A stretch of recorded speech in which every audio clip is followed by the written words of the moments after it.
محترم ناظرین، السلام علیکم ورحمۃ اللہ وبرکاتہ۔ اسلام میں بچوں کے حقوق، الجواب باللہ التوفیق۔ بسم اللہ الرحمن الرحیم۔ اولاد اللہ تعالی کی بہت بڑی نعمت اور امانت ہے۔ اس کی خیر خواہی والدین پر لازم ہے اور دنیاوی خیر خواہی سے زیادہ دینی خیر خواہی پر توجہ دینے کی ضرورت ہے۔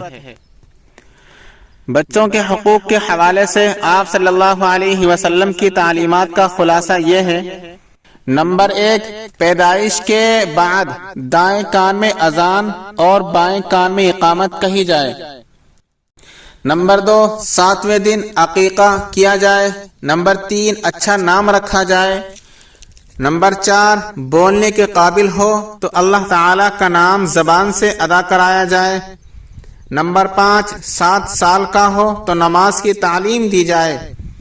نمبر 6، 10 سال کی عمر میں نماز نہ پڑھنے پر تنبیہ کی جائے۔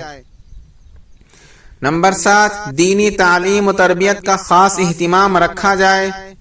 نمبر 8، جب شادی کی عمر ہو جائے اور مناسب رشتہ مل جائے تو جلد از جلد نکاح کرا دیا جائے۔